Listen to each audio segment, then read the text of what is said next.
राज्य में बीजेपी सरकार गठन करिया परे पूरा जोश रे पूरा फॉर्म रे रही किंतु ए ऊर्जा को आउ टिके बढ़ाया उत्साह को आउ टिके बढ़ाया रोडमैप प्रस्तुत करने आसुंच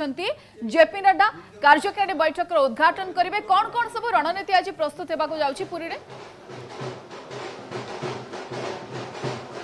देखो सुश्री निश्चित रूपे वर्तमान जदि आम चित्र देखा निश्चित रूपे वर्तमान राज्य पदाधिकारी बैठक बसुची एवं जहाँकि समय रही 10:30 समय 10:30 किसी समय विलंब होता किंतु पदाधिकारी बैठक रही पदाधिकारी बैठक में अध्यक्षता करुँच क्षेत्रीय प्रभारी सुनील बंसल अच्छा राज्य सह प्रभारी प्रभारी उपस्थित अच्छा राज्य संगठन संपादक उपस्थित अच्छा आपड़ देखु कि केतगुड़िए प्रसंग रही से प्रसंग उपर आलोचना रही जहाँ आम पाखे सूचना रही निर्वाचन समीक्षा एवं जो भाव में बीजेपी प्रथम थर पर बीजेपी राज्य में सरकार कर तार परवर्ती समय बीजेपी तार निर्वाचन में कौन रणनीति रही है कौन पूर्व आलोचना कौन प्रतिश्रुति दिया से विषय में पुंखानुपुख आलोचना कौन से नहीं जो निर्वाचन समीक्षा सहित आप देखु संगठन को किभली भाव मजबूत करा जेहेतु पदाधिकारी बैठक में समस्त सांगठनिक नेतृत्व उपस्थित रही किभली भाव में आगामी दिन में संगठन को सुदृढ़ करा से नहीं आलोचना करा क्षेत्रीय प्रभारी सुनील बंसल गुरुमंत्र देउछंती एवं तार परवर्ती समय आप देखु गोटे पटे पदाधिकारी बैठक बसुची अन्यपटे धीरे धीरे राज्य कार्यकारिणी सदस्य माने आसी पहुँचुंट पूरी बलियापंडा स्थित एक होटेल रे एवं सेठारे स्वागत संबर्धना करपटे आम जो भाव आलोचना करुले जे पदाधिकारी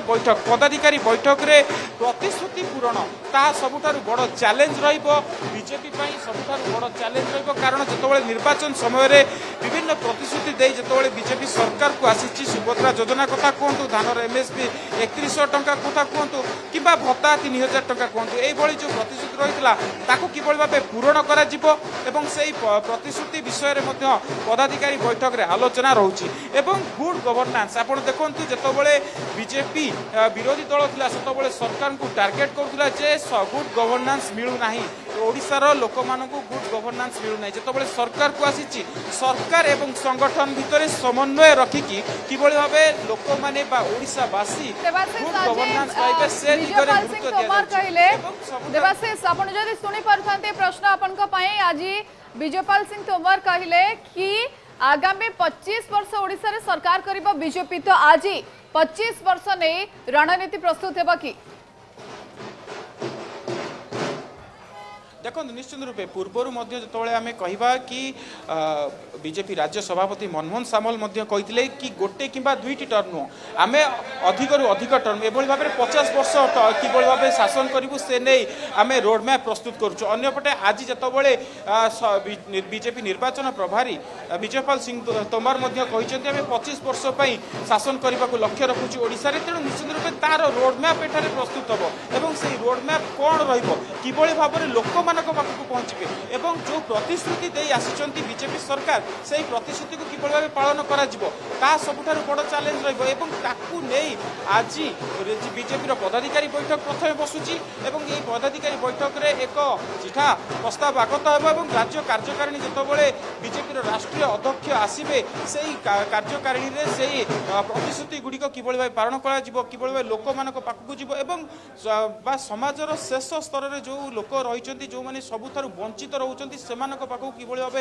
योजना गुड़िक पहुँचो केंद्रीय योजना पहुँचो ताहाकु गुरुत्व दियाजिवो एवं सेही भली भाबरे संगठन जदि योजना गुड़िक ठीक भाव में पहुँची पारिबो लोकंक पाखरे संगठन आपे आपे सुदृढ़ हम आप देखते जितेबाला सरकार थांती एवं सरकार जी भी रही है संगठन आपे आपे सुदृढ़ होता है जहाँ राजनीतिक विशेषज्ञ मैंने तेणु ताकू आधार करी बीजेपी बीजेपी सपक्ष में जी भोट जाइए बीजेडी विपक्ष से भोट जाइथिबा अनेक राजनीतिक विशेषज्ञ निजर मतामत रखिछन्ते निर्वाचन फलाफल जेतेबेले प्रकाश पाइला किंतु जेतेबेले आपण सरकार को आसी सारलानी गत एथर किंतु एंटी इनकम्बेंसी फैक्टर बड़ काम कला बीजेपी पाई एथर आपण सरकार हेलानी जेतेबेले 25 वर्ष पाई प्लान करूछन्ती बूथ स्तर बीजेपी निजको केमती संगठित करिबो कारण बीजेपी एबे भी तृणमूल स्तर रे सेतिके संगठित नाही जेतिके बीजेडी अछि तो ताकू आज गुरुत्व दिया जिवो कि देखो देखो सुश्री निश्चित रूपे जदि आम संगठन कथा कहवा तृणमूल संगठन कथा कहवा बीजेपी सब बूथ मैनेजमेंट को गुरुत्व दे थाए किंतु वर्तमान जदि कहवा 2024 निर्वाचन में बीजेपी जो भाव में संगठन सुदृढ़ हवा कथा तृणमूल स्तर में से तृणमूल स्तर सुदृढ़ होना कि भाव सुदृढ़ कर नजर रही सबुठ बड़ कथा रही बीजेपी राज्य में सरकार करे सरकार एवं संगठन समन्वय जो रही तृणमूल स्तर कि संगठन को सुदृढ़ कर गुरुत्व दब तेज से जो रोडमैप रो कार्यक्रम आज राज्य कार्यकारिणी में बीजेपी राष्ट्रीय अध्यक्ष से नहीं गुरुमंत्र देवे एवं किभली भाव में